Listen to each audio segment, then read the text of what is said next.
NDA ప్రభుత్వం రాష్ట్రంలో అధికారంలోకి వచ్చిన దగ్గర నుంచి గతంలో పూర్తిగా భ్రష్టు పట్టినటువంటి అనేక వ్యవస్థలు, గాడి తప్పినటువంటి అనేక వ్యవస్థలు, అనేక రంగాలు, జగన్మోహన్ రెడ్డి అవినీతి ధనదాహానికి బలైపోయినటువంటి అనేక రంగాల్ని మళ్ళీ నిలబెట్టేటటువంటి ప్రయత్నం ఉధృతంగా చేస్తూ ఉంది.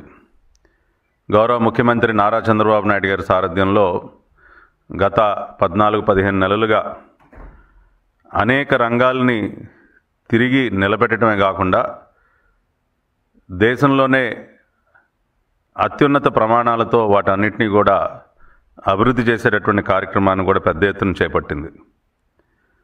మరి వాటిలో ప్రధానమైనది ఆరోగ్య రంగం. హెల్త్ సెక్టర్ మనందరికీ తెలుసు, 2019-24 మధ్య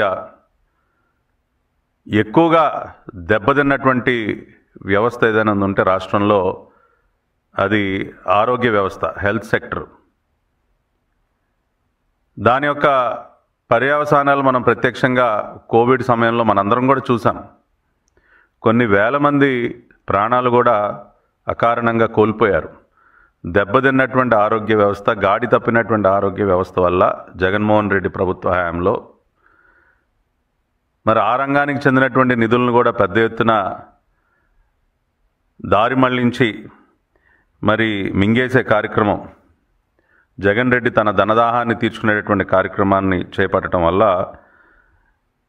అనేక రకాలుగా రాష్ట్రం నష్టపోయింది, రాష్ట్ర ప్రజలు నష్టపోయారు, కొన్ని వేల మంది ప్రాణాలు కోల్పోయారు.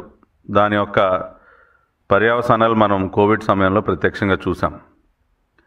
చంద్రబాబు నాయుడు గారు సారథ్యంలో ఎన్డీఏ ప్రభుత్వం అధికారంలోకి వచ్చిన తర్వాత మరి వాటన్నిటిని కూడా రాష్ట్రంలో ఉన్నటువంటి ప్రభుత్వ ఆసుపత్రుల్ని మెరుగుపరుస్తూ అక్కడ ఉన్నటువంటి ఇన్ఫ్రాస్ట్రక్చర్ని మెరుగుపరచడమే కాకుండా మరి మెడికల్ ఎడ్యుకేషన్కి సంబంధించి కూడా మెడికల్ కాలేజెస్, గతంలో మనందరికీ తెలుసు చంద్రబాబు నాయుడు గారు 14 సంవత్సరాలు ముఖ్యమంత్రిగా ఉన్నటువంటి కాలంలో, అది 95-2004 మధ్య కానివ్వండి, 2014-2019 మధ్య కానివ్వండి, దాదాపు రాష్ట్రానికి ఆయన 22 మెడికల్ కాలేజీలు తీసుకొచ్చారు.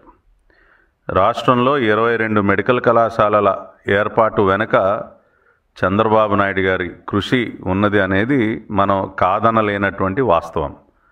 14 సంవత్సరాల ముఖ్యమంత్రిగా 22 మెడికల్ కళాశాలలు, ఇంజనీరింగ్ కాలేజీల లెక్క అది ఇంకా చాలా పెద్ద లెక్క అనుకోండి. మెడికల్ కాలేజీలు 22.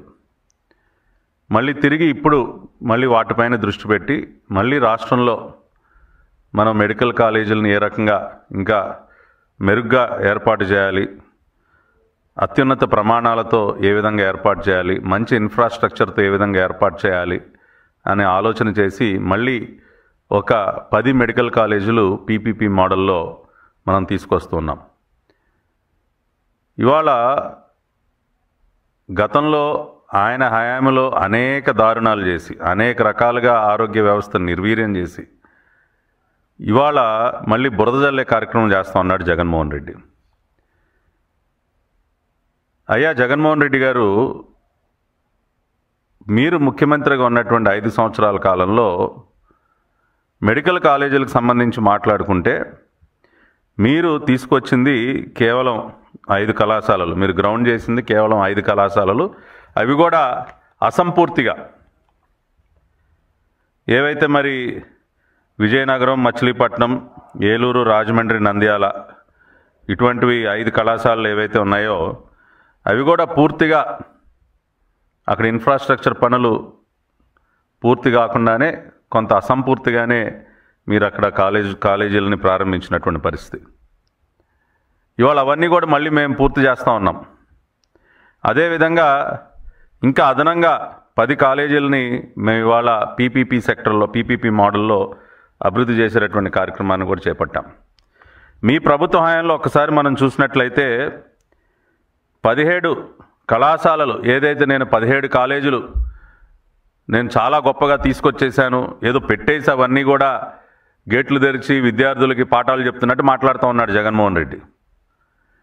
మీరు 17 కళాశాలలకు సంబంధించి 8,480 కోట్ల రూపాయల అడ్మినిస్ట్రేటివ్ శాంక్షన్ ఉంటే మీరు ఖర్చు చేసింది కేవలం 1,451 కోట్లు మాత్రమే. కేవలం 1,451 కోట్లు మాత్రమే. ఇంకా కాంట్రాక్టర్లకి పెండింగ్ బిల్స్ దాదాపుగా ఇంకో 303 కోట్లు, ఇంకా బిల్ చేయాల్సినవి ఇంకా పెండింగ్ పెట్టినవి కూడా ఇంకో 347 కోట్లు. అంటే ఖర్చు చేసింది కేవలం 1,451 కోట్లు.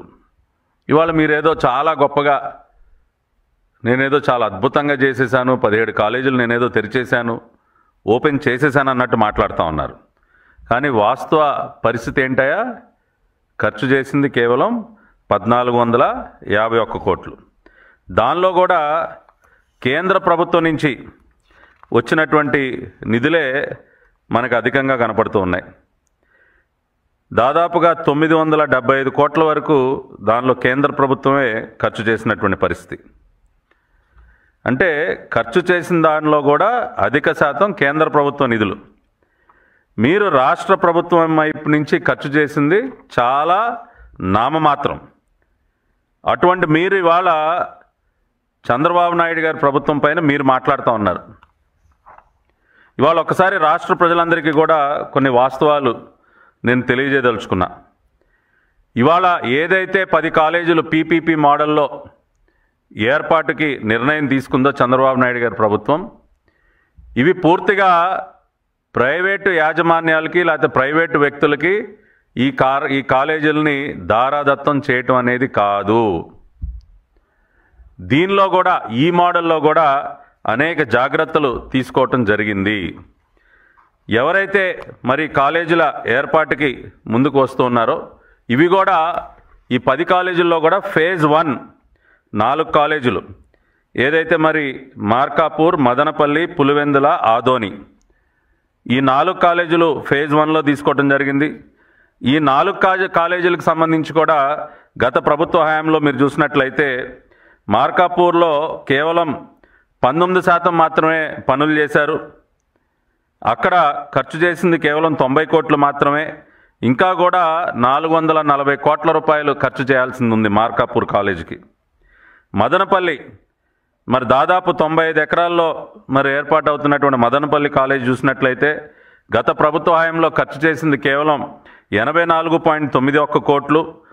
పనుల పూర్తయినటువంటి పర్సంటేజ్ మనం చూసినట్లయితే 17.88% మాత్రమే పనులు పూర్తయ్యాయి. ఇంకా 446 కోట్ల రూపాయలకు సంబంధించినటువంటి పనులు పెండింగ్లో ఉన్నాయి. పులివెందుల్లో కూడా, ఆయన సొంత కాన్స్టిట్యున్సీ పులివెందుల్లో కూడా దాదాపుగా 168 కోట్ల రూపాయల పనులు ఇంకా పెండింగ్లో ఉన్నాయి. అదేవిధంగా ఆదోని మరి దాదాపు 58 ఎకరాల్లో ఏర్పాటు అవుతున్నటువంటి ఆదోని మెడికల్ కాలేజీకి సంబంధించి కేవలం ఇప్పటివరకు 84 కోట్ల రూపాయల వాల్యూ మట్టుకే పనులు చేయటం జరిగింది. 17.80% మాత్రమే పనులు పూర్తి చేశారు. ఇంకా 410 కోట్ల రూపాయల పనులు ఇంకా పెండింగ్లో ఉన్నాయి. అంటే ఈ 4 కాలేజీలకు సంబంధించి ఇంకా 1,464 కోట్ల రూపాయల పనులు పెండింగ్లో పెట్టినటువంటి గనుడు జగన్మోహన్ రెడ్డి. దీనికి ఏం సమాధానం చెప్తారండి జగన్మోహన్ రెడ్డి గారు? ఏదో 17 కాలేజీలు నేను పూర్తి చేసేసాను, ఏదో నిర్మాణాలన్నీ పూర్తయిపోయినట్టు, ఏదో విద్యార్థులు ఇంకా రావటం ఆలస్యం అన్నట్టు మీరు మాట్లాడుతూ ఉన్నారు. అదేవిధంగా నేషనల్ మెడికల్ కమిషన్ ఎన్ఎంసి వాళ్ళు స్వయంగా వచ్చి ఈ ఇన్స్పెక్షన్స్ చేసి వాళ్ళు ఒక అసెస్మెంట్ రిపోర్ట్ ఇచ్చారు. దానిలో మీరు చూసినట్లయితే కాలేజ్ ఇన్ఫ్రాస్ట్రక్చర్ మార్కాపూర్ ఉదాహరణకి ఇంకా పూర్తి కాలేదు, అండర్ కన్స్ట్రక్షను.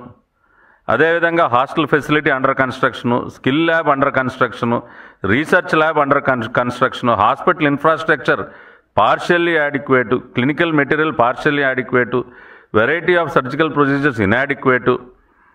ఈ రకంగా నేషనల్ మెడికల్ కమిషన్ వారి అసెస్మెంట్ రిపోర్ట్